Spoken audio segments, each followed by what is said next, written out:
Buenos días, apreciados estudiantes. Lo primero que quiero contarles es que vamos a hablar de la introducción al pensamiento cristiano.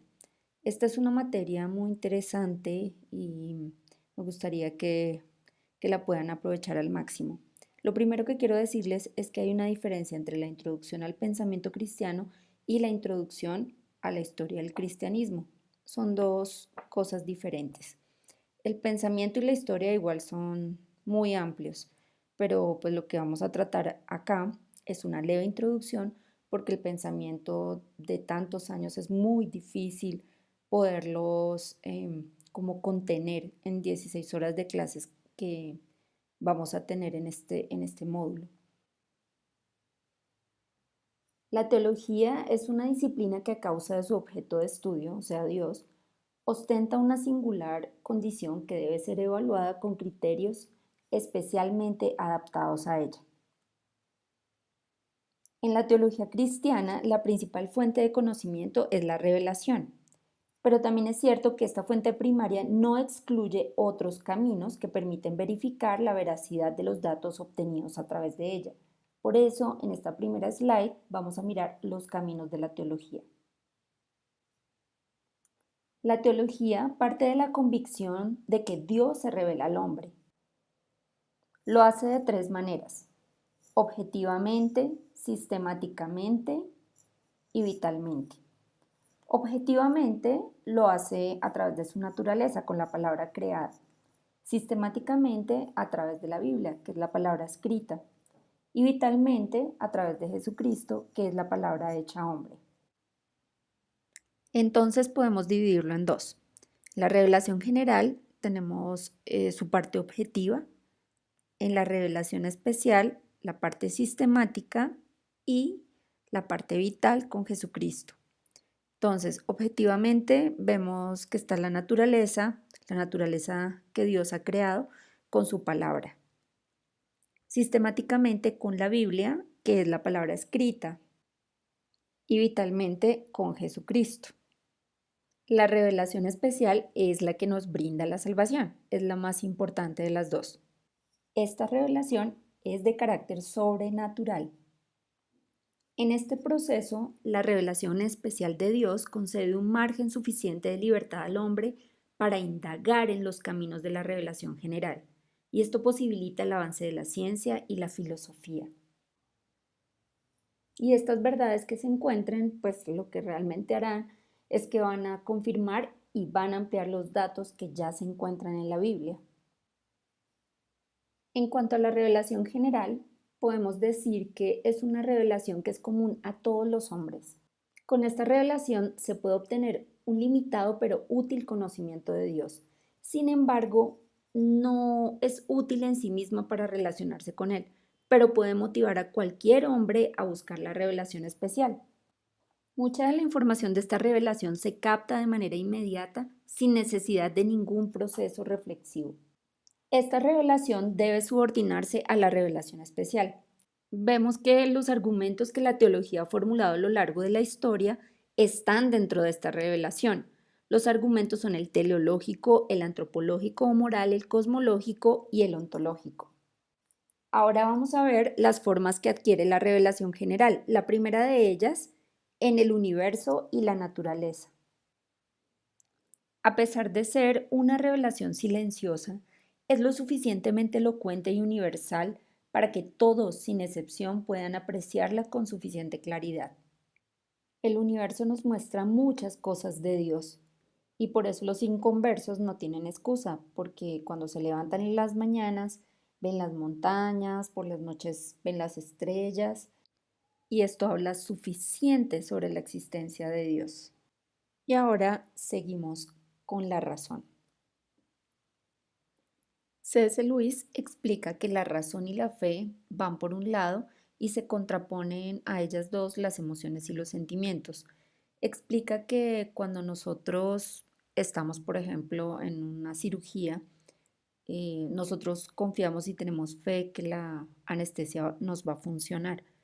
Pero cuando ya viene el momento en que nos están poniendo la máscara, comenzamos a dudar de todo lo que está sucediendo porque nos da miedo que que probablemente vayamos a sentir o nos vayamos a despertar cuando nos están colocando o nos están cortando el cuerpo. Así que las emociones y los sentimientos nos hacen perder la fe. La fe y la razón van por un lado y las emociones y los sentimientos van por el otro. La razón es la que alimenta nuestra fe. Por eso es que no tenemos excusa. Todos tenemos la razón. Todos dentro de la revelación general tenemos el uso de razón. La diferencia radica en para qué utilizamos la razón. Cuando somos inconversos, la razón la utilizamos, definitivamente la utilizamos mal. Cuando somos cristianos, la razón la utilizamos de la manera completamente adecuada. Y obviamente las emociones y los sentimientos no van a atacar nuestro uso de la razón ni nuestra fe. La otra forma que adquiere la revelación general se llama la experiencia. La naturaleza humana está diseñada para aprender de dos formas, por experiencia propia o a través de la instrucción y experiencia de otras personas. La experiencia personal nos puede extraviar fácilmente y presentarnos un panorama muy incierto. La experiencia, para ser verdaderamente fructífera, necesita ser orientada por unas pautas que le marquen claramente la dirección en que deben caminarse, y la Biblia provee estas pautas. Nadie puede ser cristiano a través de la experiencia de otros exclusivamente, sino que tiene que experimentar las verdades cristianas en su propia vida para llegar a ser un cristiano verdadero. La experiencia nos brinda conocimiento sobre Dios y obviamente nosotros queremos que nuestros hijos experimenten el cristianismo. Por último, tenemos la tradición. Pensamos que la tradición es negativa porque muchos de nosotros venimos de un entorno con tradiciones muy explícitas y bastante acartonadas. Pero en realidad tenemos que ver que la tradición es la suma de la experiencia de generaciones anteriores de cristianos.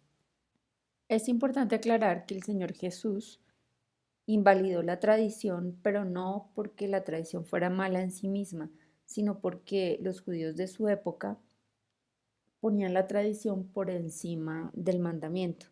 Es decir, existía una tradición con el voto del Corbán donde los hijos podían, no tenían necesidad de heredar a sus padres o de ayudarlos cuando estuvieran en su vejez si ellos entregaban todo su dinero al templo. Entonces el Señor Jesús estaba enojado con esa tradición porque decía que el segundo mandamiento era honrar a padre y madre y obviamente esta tradición estaba echando por tierra un mandamiento tan importante como ese. Entonces, en ese sentido, era que el Señor Jesús condenaba la tradición, pero no toda la tradición, porque esta materia, por ejemplo, está fundada en la tradición de cristianos que han estudiado, que han desarrollado su pensamiento a lo largo de todo este tiempo. Ahora vamos a ver los argumentos. Este inicial es el argumento cosmológico, que tiene que ver con el universo. Entonces vemos este Salmo 19, 1, 4. Sin palabras, sin lenguaje, sin una voz perceptible. Por toda la tierra resuena su eco. Sus palabras llegan hasta los confines del mundo. Salmo 19, 1, 4. La creación de Dios es espectacular. Miremos estos paisajes tan especiales de la creación de Dios. Me resulta muy difícil creer que alguna vez en el pasado haya ocurrido un milagro. Con todo, aquí estamos, pruebas vivientes de que de algún modo en el pasado todo tuvo que haber salido de la nada. Y no hay medio natural de que algo así ocurra. Esto me coloca en algo así como un dilema. Por un lado, no creo en milagros, pero por el otro, todo el universo es al parecer un milagro enorme e indescriptible. Fred Girén.